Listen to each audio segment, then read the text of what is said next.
Hi friends, welcome to work shop. Friends, இப்போ நம்ம பார்க்குறது வந்து எல்ஜியில் வந்து இன்வெர்ட்டர் மாடலு 180 190, அதாவது ஸ்டார்டிங் சைஸ். இது இன்வெர்ட்டர் மாடலில், அதாவது ஸ்டார்டிங் சைஸு. இது ப்ராப்ளம் என்னென்னா, கூலிங் காயில் வந்து ஹோல் போட்டிருக்கிறாங்க. ஆனால் கம்ப்ரஸர் வந்து ரன் ஆகுது. அது வெறும் கம்ப்ரஸர் மட்டும் ரன்னிங்கில் இருக்குது. ஆனால் நமக்கு வந்து கூலிங் வரல. அது ஏன்னா ஹோல் போட்டிருக்காங்க. அது ஆயில் வந்து நமக்கு பிளட்டு கலரில் வந்திருக்குன்றதுனால, ஒருவேளை கண்டென்சர் எல்லாம் வந்து ரொம்ப வாட்ரு ஆயிலு எல்லாம் மிக்ஸ் ஆகி துருப்பிடிச்ச மாதிரி ஆகிட்டுருக்குது. ஒருவேளை கண்டென்சர் நல்லா இருந்தால் பார்க்கணும். இல்லை அப்படின்னா நம்ம கண்டென்சரை வந்து நம்ம சேஞ்ச் பண்ணிடணும். ஒருவேளை கம்ப்ரஸர்லேருந்து ஆயில் வந்து ஓவராக அந்த மாதிரி இருக்குது அப்படின்னா, அதாவது துருப்பிடிச்சு ரொம்ப அதிகமாக ஒரு மாதிரி இருக்குது, ஒரு அப்படியே பிசு பிசுன்னு ஒரு மாதிரி வர மாதிரி இருக்குது அப்படின்னா, கம்ப்ரஸர் ஆயில் கூட நம்ம சேஞ்ச் பண்ணிக்கிறது நல்லது. இல்லை அப்படின்னா கம்ப்ரஸர் கூட கொஞ்சம் சீக்கிரத்தில் போயிடுறதுக்கு வாய்ப்பு இருக்கும். ஏன்னா அதில் வாட்டர் கலந்துருக்குன்றதுனால உள்ள வைண்டிங் வந்து வீக் ஆகிடும். அப்படியே ரன்னிங்கில் விட்டோம் அப்படின்னா. ஜஸ்ட் இப்போ வந்து நம்ம செக் பண்ணுறதுக்காக வந்து பிஞ்சு கட் பண்ணியிருக்கிறோம். அதுக்கப்புறம் வந்து ஃபில்டர் கிட்ட நம்ம கட் பண்ணுறோம். செக்ஷன் பைப்பு கூட நம்ம கட் பண்ணிடணும். ஏன்னா ரிட்டன் வந்து அதை இழுத்துக்கக்கூடாது. ஃப்ரீயாக இருந்ததுனா தான் நமக்கு வந்து ஏர் நல்லா ப்ரெஷராக வெளியில் வரும். நமக்கு வந்து செக் பண்ணுறதுக்கு, ப்ரெஷ் அவுட் பண்ணுறதுக்கு நல்லாயிருக்கும்.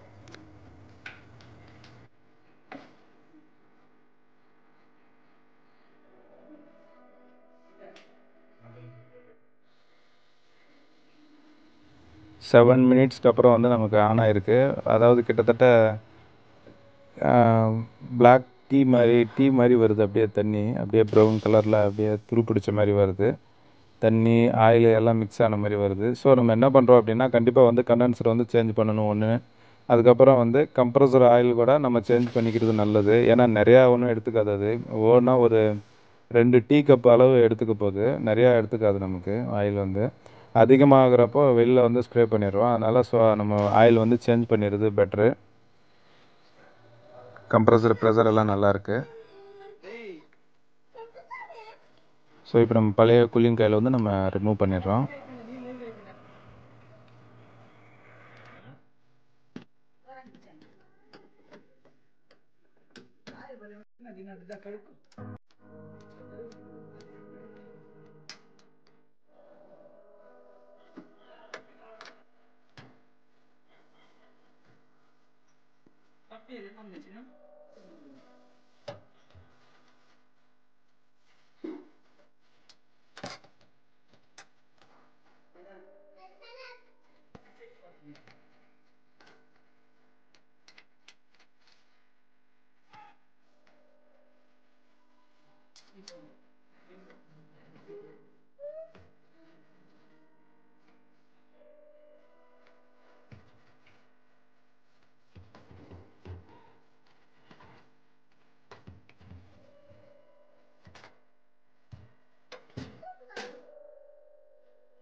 நம்ம வழக்கமாக மாமூலாக எல்ஜி ஃப்ரிட்ஜுக்கு போடுற மாதிரி தான் இது கூட நம்ம சேம் 3.6 போடுறோம். 0.36 ஒரு 9 ஃபீட் அந்த ரேஞ்சை நம்ம போடுறோம் இதுக்கு.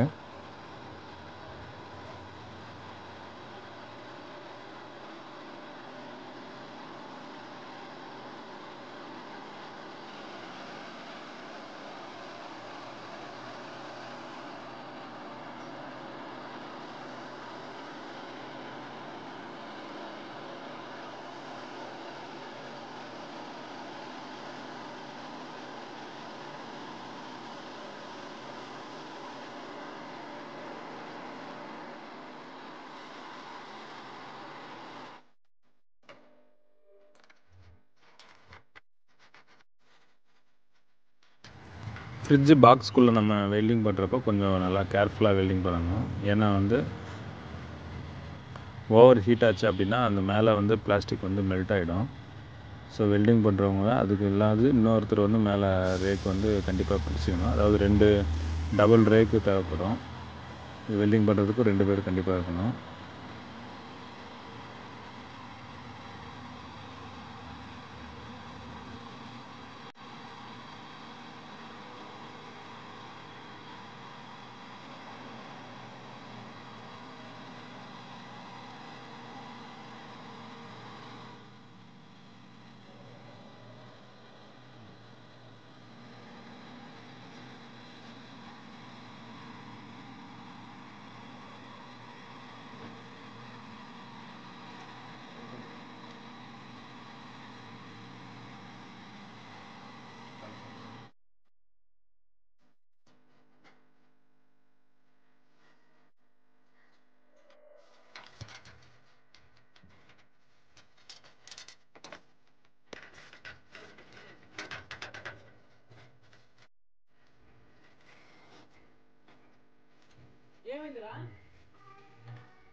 கண்டென்சரை வந்து நம்ம மாற்றியாச்சு. கம்ப்ரஸரில் வந்து ஆயில் கூட நம்ம வந்து பழைய ஆயிலை எடுத்துகிட்டு நம்ம வந்து புது ஆயில் மாற்றிடுறோம்.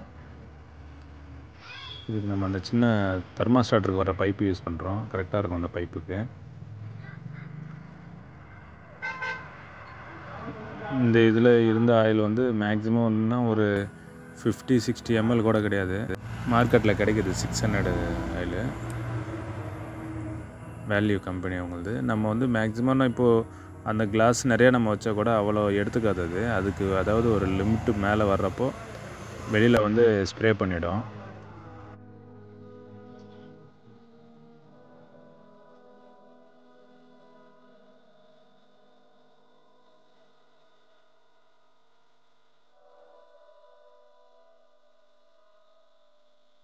கிட்டத்தட்ட நம்ம வச்சுருந்த கிளாஸில் வந்து ஒரு ஆஃப் வந்து எடுத்திருக்கு.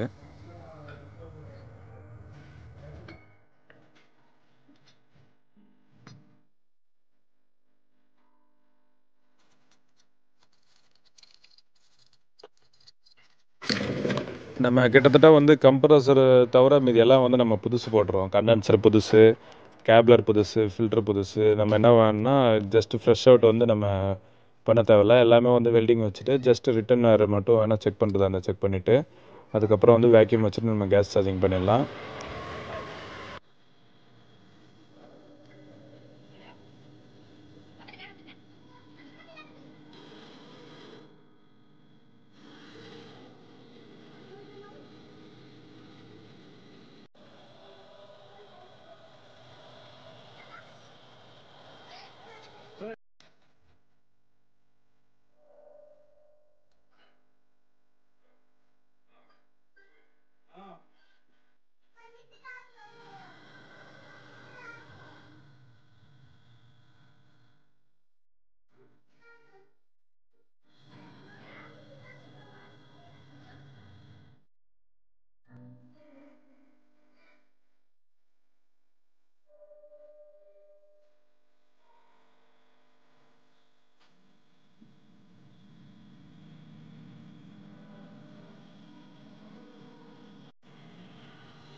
வெல்டிங் எல்லாம் இது பண்ணதுக்கப்புறம் நம்ம வந்து ஒரு 10 நிமிஷம் வந்து வேக்யூம் வந்து கம்பல்சரி வச்சுட்டு அதுக்கப்புறம் வந்து கேஸ் சார்ஜிங் பண்ணணும்.